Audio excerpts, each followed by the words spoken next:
Kesempatan yang berbahagia ini, aku ingin berbagi kisah yang aku alami dengan Mbak Dina, pembantuku yang telah menjanda. Kesempatan pertamanya, aku dapatkan saat Papa dan Mama sedang pergi keluar kota untuk menghadiri acara resepsi pernikahan saudara, dan inilah cerita selengkapnya. Aku merupakan anak keempat dari 5 bersaudara, yang sekarang aku berumur 19 tahun. Di keluargaku punya seorang pembantu yang cantik, namanya Dina, yang sampai sekarang masih setia nabdi di keluargaku semenjak masih gadis hingga sudah menikah, dan kemudian cerai dengan suaminya. Pembantuku itu tingginya kira-kira 160 cm dan berkulit putih. Karena pembantuku ini orang asal kota Bandung, umurnya sekarang kira-kira 27 tahun. Aku, kalau lihat dia lagi ngepel, biasanya langsung otomatis timbul keinginanku. Apalagi kalau melihat saat keindahan gunung kembar itu, seakan memaksa keluar dari celah BJHU-nya. Terkadang di pikiranku terlintas pemikiran, kapan ya aku bisa mendapatkan kesempatan untuk bisa menuntaskannya dengan pembantuku yang aduhai itu. Pernah suatu hari, aku lagi mau ganti baju di dalam kamar. Waktu itu aku lupa ngunci pintu kamarku. Tiba-tiba saja aku dikagetkan oleh kedatangan pembantuku masuk ke kamarku tanpa nutup pintu dulu. Mungkin dia pikir karena sudah lama kerja sama keluargaku dan sudah kenal aku dari aku masih kecil dulu. Lagi ganti baju ya Mas Arbi, kata pembantuku saat buka pintu kamarku tanpa ada rasa bersalah ataupun malu sedikit pun saat lihat aku dalam keadaan seperti itu. Mbak ketok dulu dong kalau mau masuk kamar Arbi, kelutukku sama dia. Emangnya kenapa sih Mas? Saya kan sudah lama kerja di keluarga Mas Arbi. Lagian kan waktu Mas masih kecil, Mbak itu kan sudah pernah lihat, kata Mbak Dina padaku dengan acuh saja. Mbak, itu kan dulu waktu saya masih kecil. Sekarang saya kan sudah besar. Mbak memang gak malu ya? Misalkan lihat saya tanpa apa-apa, celetukku asal keluar dari mulut. Iya, malu ngapain? Lagian saya juga gak mau lihat kok. Ya sudah sana, kalau mau ganti baju. Mbak mau beresin kamar kamu nih, yang berantakan mulu tiap hari kayak kandang sapi, ucap Mbak Dina sembari senyum-senyum. Karena dia menjawab dengan rasa yang tidak keberatan kalau aku ganti baju di saat ada dia. Tanpa sengaja aku tangkap lirikan matanya yang memandang ke arahku. Nah tuh kan, ngeliatin mulu. Katanya tadi Mbak Dina gak mau lihat, tapi buktinya sekarang lihatin mulu, ucapku. Siapa yang lihat? Orang saya lagi beresin spray yang berantakan ini kok, bantah dia, karena malu mungkin. Akhirnya aku tinggal dia yang sedang beresin kamar aku yang berantakan itu.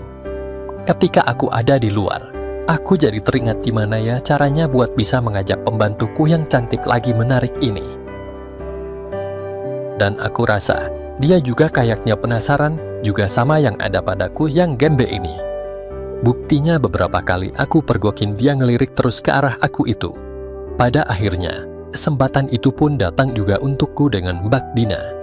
Di mana kesempatan emas itu datang pas di hari libur, yaitu di hari Minggu itu, keluargaku pergi ke rumah kerabatku yang mau nikahin anaknya. Arbi, kamu mau ikut gak? Mama dan juga semuanya mau pergi ke pesta pernikahan anaknya Tante Ame di Bandung, tanya mamaku. Kapan pulangnya, Ma? Jawabku sambil nucek-nucek mata karena baru bangun tidur. Mungkin 2 hari dek baru pulang dari Bandung, kan capek kalau harus langsung pulang. Kamu tanya kapan pulangnya, kamu mau ikut gak? Atau di rumah saja? Tanya mamaku lagi. Kayaknya di rumah saja deh, Ma. Habis kaptek jauh. Lagian besok Arbi ada acara sama teman-teman Arbi, jawabku seraya kembali membenamkan kepalaku kembali ke bantal. Ya sudah, Mama mau berangkat dulu. Kamu baik-baik jaga rumah. Kalau mau apa-apa minta saja sama Mbak Dina ya, pesan mamaku. Dindil, Dinar, panggil mamaku. Iyanya, maaf saya lagi nyuci piring. Kurang dengar tadi nyonya panggil saya. Kenapanya? Jawab Mbak Dina saat datang dari belakang yang ternyata sedang cuci.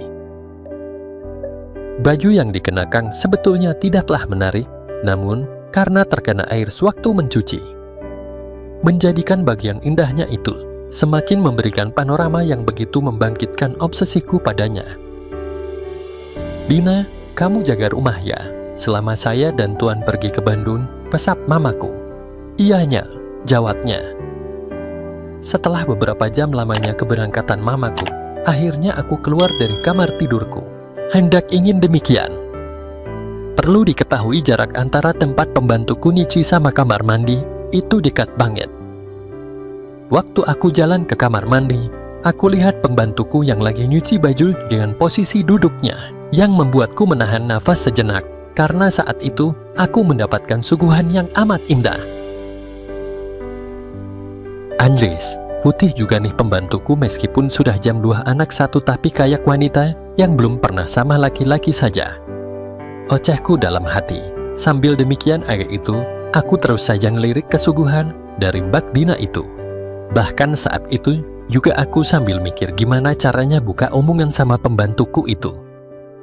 Biar aku bisa agak lamaan lihatinnya. Pantesan banyak tukang sayur selalu suka nanyain Mbak Dina mulu kalau tiap pagi. "Mbak, gimana kabar Ami? Sekarang sudah umur berapa? Dan kenapa Mbak Dina kok bisa sampai cerai sih sama suaminya?"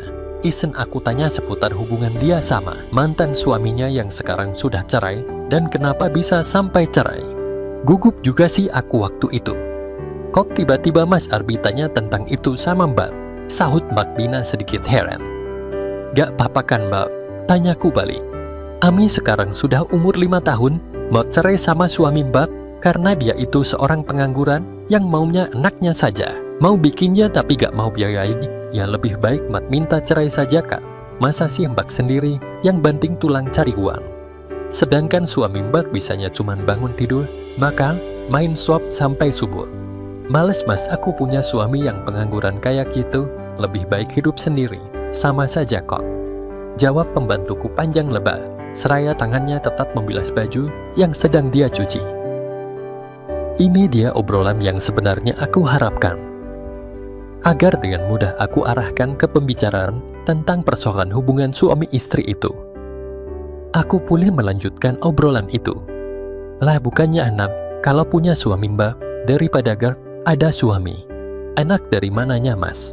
Punya suami sama gak punya suami sama saja," sahutnya. "Lah ya pasti beda dong Bar," ucapku. "Beda dari mananya Mas? Coba jelasin. Kamu ngomongnya kayak yang sudah pernah ngerasain menikah saja Mas," tanya pembantuku sambil tertawa kecil. "Ya bedalah Mbak. Dulu kalau masih ada suami, kan kalau lagi mau tinggal minta sama suami Mbak. Kalau sekarang sudah cerai, pas Mbak lagi mau minta sama siapa?" jawabku, sambil mengarahkan kalimat-kalimat yang aku tuju ke hal yang aku inginkan sebenarnya. "Maksud Mas Arbi apa sih? Mau apa itu? Ngomongnya jangan bikin Mbak bingung dong Mas," sahutnya. "Gini Mbak, maksudnya apa Mbak gak pernah mau atau kangen sama ininya laki-laki?" Waktu aku ngomong gitu, sambil aku tunjukin dikit apa yang aku maksud itu. "Itu bagus banget Mas, punya mantan suami Mbak sih gak sebagus itu," jawab Mbak Dina sambil pandangannya tidak berkedip. "Kangen gak sama ini Mbak?" tanyaku kembali yang sempat membularkan pandangan Mbak Dina itu. "Waduh, Mbak gak tahu deh Mas," sahutnya dengan malu-malu. "Lo saya kan cuma tanya apa Mbak gak kangen sama yang kayak gini. Padahal di dalam hati aku sudah tahu keinginan dia yang sebenarnya setelah Mbak Dina melihatnya itu." Maksud Mbak Dina sih, ya kadang ada sih kangen itu. Tapi kadang-kadang Mbak tahan saja. Habis Mbak kan sudah cerai sama suami," jawab Mbak Dina yang kelihatan di pipinya merona karena merasa jawabannya ngawur dari apa yang aku tanyain ke dia. "Mbak, boleh gak saya?" tanyaku nekat. "Las, Mas Arbi kok mintanya sama Mbak Sir? Minta sama pacar Mas Arbi loh, masak minta sama Mbak," ucapnya dengan semakin malu-malu tapi mau. "Ya gak apa sih, saya maunya sama Mbak Dina saja. Biar saya tahu gimana sih sensuasinya kalau sama yang sudah pernah punya anak. Boleh ya Mbak?" kataku sambil mendekatinya. "Memangnya kamu gak malu kalau melakukannya sama Mbak?" jawab Mbak Dina sambil merubah posisi duduknya dan ngelepasin yang sedang dia bilas itu. "Ya gak lah Mbak, kan gak ada yang tahu. Lagian kan sekarang gak ada orang selain Mbak Dina sama saya di rumah ini," Jawabku untuk meyakinkannya, biar dia mau kasih yang aku inginkan. Tapi jangan keterusan ya. Terus Mas mau diapain sama Mbak? Ucapnya setuju dengan apa yang aku maksudkan. Mendapatkan lampu hijau itu, aku pun segera saja menjulurkan tangan kananku untuk mengajaknya menuju ke kamar tidurku. Mbak Dina menyambut uluran tanganku itu dan mengikuti langkah kakiku. Sesampainya di kamar tidurku, aku pun tidak menyanyiakan kesempatan itu. Dan ternyata Mbak Dina memberikan sambutannya dengan sangat antusias. Aku tentu saja semakin bersemangat untuk membawa Mbak Dina menuju sebuah puncak yang indah melalui yang namanya jalan surga dunia itu. Ternyata apa yang aku dapatkan dari Mbak Dina sungguh sangat luar biasa. Mas, sekarang kamu mau ngapain saja Mbak ikutin, kata Mbak Dina sambil mempersiapkan membuka jalan itu seluas-luasnya. Sehingga saat itu tampak pemandangan yang luar biasa indahnya. Mengetahui aku yang sedikit bingung, Mbak Dina segera menariknya dan mengarahkannya pada tempat yang semestinya dengan perlahan. Ternyata apa yang terjadi saat itu juga membuat Mbak Dina sendiri merasa kesenangan. Yang kelihatan dari dia yang selalu mengeluarkan suara manjanya. Cukup lama juga, aku dan Mbak Dina menjalani proses yang sangat menyenangkan itu. Mbak suka gak? Tanyaku sama Mbak Dina. Suka Mas, jangan berhenti ya, pintanya. Kapan saja Mas mau, Mbak akan siap, lanjutnya. Mendengar seruan-seruan Mbak Dina itu, aku pun menjadi semakin bersemangat dan segera mempercepat pergerakanku. Hingga akhirnya, Mbak Dina berhasil mencapai puncaknya. Dengan keadaannya yang telah lunglai, Mbak Dina tampak seperti orang-orang yang lemah tak berdaya. Namun aku tetap gak berhenti, tetapi malah semakin lama, semakin cepat. Tiba-tiba aku ngerasain sesuatu yang akan segera menerobos benteng pertahananku. Mal, saruku di saat itu. Akhirnya aku tersenyum penuh kebahagiaan. Hari itu gak pernah aku sia-siakan sedikitpun kesempatan yang langka itu. Mumpung aku dan Mbak Dina hanya berdua saja di rumah itu. Setiap saat aku mau, langsung aku samperin saham Mbak Dina. Saat Mbak Dina lagi ngegosok baju misalnya, tiba-tiba aku samperin dia dari belakang dan langsung memintanya pada Mbak Dina dalam keadaan berdiri. Hari-hari yang sangat indah. Selama beberapa hari, aku selalu mendayung bersama Mbak Dina dengan berbagai cara. Mbak Dina pun gak pernah menolak saat aku membutuhkannya, karena dia juga sudah keterusan denganku. Seringkali malam-malam, Mbak Dina suka mengendap-endap untuk masuk ke kamarku, untuk melepaskan semua keluh kesahnya. Itu biasanya sampai menjelang subuh dia baru keluar dari kamarku itu. Baik aku maupun Mbak Dina sama-sama suka akan hal itu. Sehingga siapapun yang merasa membutuhkan duluan, tinggal kasih kode. Dan selanjutnya kami berdua pun mencari-cari kesempatan biar tidak sampai ketahuan oleh mama dan papaku. Entah sampai kapan hubungan itu akan terus berjalan, karena saat cerita Imin aku coret-coret untuk aku bagikan, hubungan indahku itu masih berlanjut. Demikianlah kisahku dengan Mbak Dina pembantuku.